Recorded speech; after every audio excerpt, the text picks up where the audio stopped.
যশোরে বেড়েছে ডায়রিয়া আক্রান্ত রোগীর সংখ্যা। জেনারেল হাসপাতালে ডায়রিয়া ওয়ার্ডে ধারণ ক্ষমতার চেয়ে প্রায় 5 গুণ বেশি রোগী ভর্তি রয়েছেন। দেখা দিয়েছে শয্যা সংকট, রোগীর চাপ সামলাতে হিমশিম খাচ্ছেন চিকিৎসকরা। যশোর জেলা রিপোর্টার রাহুল রায়ের পাঠানো তথ্য এবং ছবিতে ডেস্ক রিপোর্ট। গেল কয়েকদিন ধরে যশোর জেনারেল হাসপাতালে ডায়রিয়া রোগীর সংখ্যা বেড়েছে। প্রতিদিন গড়ে প্রায় 15 জন রোগী ভর্তি হচ্ছেন এ হাসপাতালে, যাদের বেশিরভাগই পূর্ণবয়স্ক। হাসপাতালের সংক্রমণ ওয়ার্ডে শয্যা সংখ্যা 5টি, আর এর বিপরীতে প্রতিদিন ডায়রিয়া আক্রান্ত রোগী ভর্তি হচ্ছে অন্তত 15 থেকে 16 জন। শয্যা সংকটের কারণে মেঝেতে চিকিৎসা দিতে হচ্ছে রোগীদের।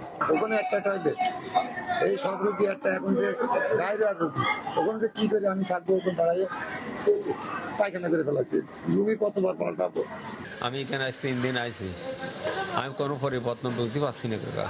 3 দিন আগে হয়েছে, গতকালকে 10-11টার দিক আমার এই হাসপাতালে নিয়ে আসে। এই ওয়ার্ডে আমরা চেষ্টা করছি সবকিছু কাজ করে যাওয়ার জন্য, আমরা করেও যাচ্ছি, কিন্তু বেড সংখ্যা না বাড়াইলে আমাদের খুবই কষ্ট হয়। নোংরা পানি, যে পানিটা সুয়েজের সাথে ড্রেনেজ সিস্টেমের সাথে মিশানো অথবা ঠিকভাবে সংগ্রহ করা না, সেই পানিতে এই সমস্যাটা থাকতে পারে।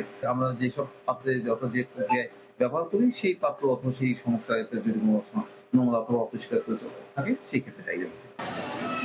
শুধু জেলা শহর নয়, উপজেলা স্বাস্থ্য কেন্দ্রগুলোতেও বাড়ছে ডায়রিয়া আক্রান্ত রোগীর সংখ্যা। পানিবাহিত এই রোগের বিষয়ে সবাইকে সচেতন থাকার পরামর্শ দিয়েছেন চিকিৎসকরা। মাছরাঙা, নিউজ ডেস্ক।